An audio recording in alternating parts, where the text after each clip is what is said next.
पढ़ने के बाद कुछ याद नहीं रहता, जो याद रहता है वो साथ नहीं देता। रात को जल्दी नींद नहीं आती और सुबह जल्दी जग नहीं पाता।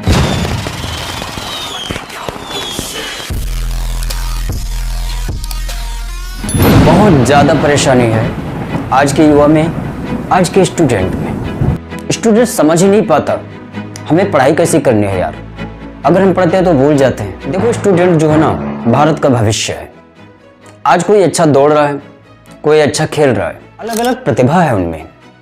अब अगर वो सही दिशा में, अच्छी दिशा में, अच्छी बातों के साथ अगर जिंदगी की शुरुआत नहीं करते तो उनका सफर कितना बड़ा होगा। किसी को सुविधा मिलती है तो वो चल नहीं पाता, किसी को सुविधाएं नहीं मिलती तो उससे शिकायत होती है कि मैं पढ़ नहीं पाया। अब स्टूडेंट के इतने सारे प्रॉब्लम हैं कि उन्हें सॉल्व कर पाना, उन्हें सेटिस्फाई कर पाना ये थोड़ा मुश्किल का काम तो होता है। बट अगर हम कोशिश करें और उन्हें एक अच्छी समाज की वो बातें बताएं जो कभी पहले कुछ और थी, अभी कुछ और है। जो आदमी पहले कुछ और था वो अभी कुछ और है। इसी बात को अपने जहन में रखकर हम 3-4 पॉइंट पर ऐसे बात करेंगे जो कि कॉमन तो है लेकिन सबसे ज्यादा जहरीला, जो कि दिखने में बहुत छोटा तो है लेकिन वो हमारे जीवन में ऐसी नेगेटिव प्रतिक्रिया करता है कि जिससे हमें उभरना बहुत मुश्किल हो जाता है। सबसे पहले जो युवा अवस्था होती है उसमें आकर्षण कहाँ है इनका, इस बात को हमें बहुत ध्यान से देखनी चाहिए, है ना।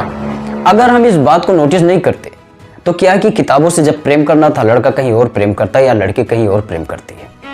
किताबों को याद करने से पहले वो किसी और को याद करता है और किसी और के पक्ष में रहना चाहता है या फिर किसी और के ख्यालों में डूबा रहता है। हम जब किताब एक बार पढ़ते हैं, आप कोई श्लोक पढ़ लो, कोई कहानी पढ़ लो, कोई पोइट्री पढ़ लो, अगर 3-4 बार उसे आप पढ़ते हो तो निश्चय ही वो आपको याद ही हो जाएगा। उस समय अगर किसी से आप बोलोगे सुन लो मेरी बात, मैं इसे सुना रहा हूँ, क्या मुझे ये याद है, तो आप उस समय बिल्कुल एकदम से सुना दोगे, परफेक्ट सुनाओगे। ये हर कोई कर पाएगा, कितना भी मंदबुद्धि हो वो भी ऐसा कर सकता है, राइट। लेकिन अगर मैं बोलूँ कि रात में सोने के बाद में सुबह उससे पूछूं तो थोड़ा सा वो हिचकिचाएगा। अगर मैं वही चीज़ शाम को पूछूं तो लगभग 50% खत्म मिलेगी। अगर वही बात मैं दूसरे दिन पूछ लूं तो पूरे के पूरे खत्म मिलेगी। ऐसा क्यों हो? इसका इलाज तो है लेकिन वो हम करना नहीं चाहते। अगर आपने सुबह वो चीज़ पढ़ ली है तो शाम को सोते समय एक बार रिवीजन जरूर करें, क्योंकि श्रेष्ठ ज्ञानियों का कहना है कि जब हम शाम को सोते समय निश्चिंत होकर आराम करते हैं उस समय याद की जाने वाली काम हमारे ख्यालों से नहीं जाती। और युवावस्था में किसका ख्याल रखता है? हर कोई वाकिफ उससे। नंबर दूसरा, सोते कितना? 8 घंटे, 10 घंटे या फिर 4 घंटे। मैंने तो बहुत लोगों से सुना यार 4-5 घंटे में सोता हूँ, ठीक है, लेकिन जानकारों के मुताबिक 7 से 8 घंटे सोना है। इससे हमारा सारा बॉडी का मैनेजमेंट जो है वो बहुत बेस्ट होता है, हमारी याददाश्त भी इससे बढ़ती है। तो हमें 7-8 घंटे सोना चाहिए। इसके बाद अगर आप सोते हो, वो होता है कि कई लोगों मैंने देखा 5 बजे जगता है लेकिन 2 घंटे बैठा रहेगा यार, बिस्तर छोड़ ही नहीं पा रहा। ये उसकी मजबूरी होती है, ना उस समय वो पढ़ पाएगा, ना सो पाएगा और न जग पाएगा। एक ऐसा उलझन उसके साथ चलेगा, उसी सोच में पूरा दिन उसका निकल। इसलिए हमें एक निश्चित माप में सारे के सारे काम डिवाइड करके बराबर बराबर करने हैं, राइट। प्रेशर लेकर किया गया काम हमेशा अच्छा नहीं होता, इसलिए हमें मौज मस्ती के साथ में उस काम को पूरा करना है, क्योंकि दिमाग पर शासन नहीं, दिमाग को प्रेम से समझाना। नंबर तीसरा, हम ज्यादा देर तक चार्जेबल नहीं रह पाते। जुनून नहीं रहता मुझ में, करते तो हम बहुत तेज से लेकिन धीरे धीरे करके वो खत्म हो जाती है। इस बात को सहज लिहाज में अगर मैं बोलूँ तो ये बोलूँ कि प्यास कम हो जाती है। इसमें कई फैक्ट आ सकते हैं।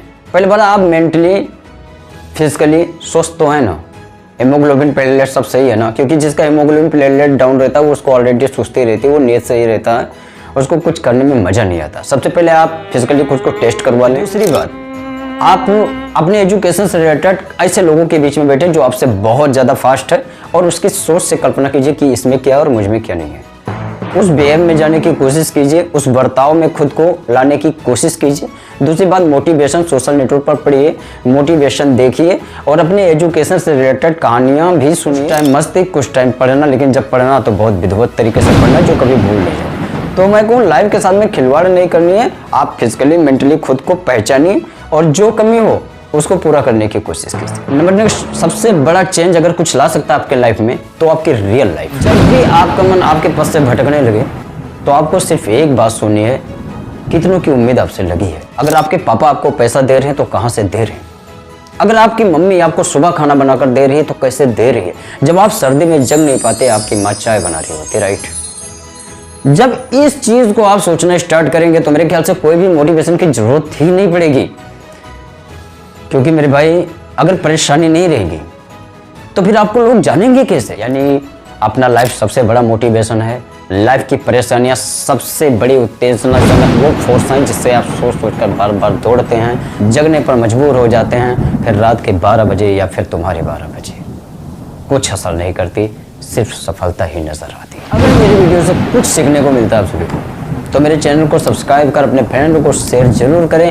मेहनत कीजिए, जिंदगी मस्त रहेगी। अभी तक बने रहने के लिए आपका बहुत बहुत धन्यवाद। मिलते हैं किसी नेक्स्ट वीडियो में, तब तक के लिए नमस्कार, जय श्री राम।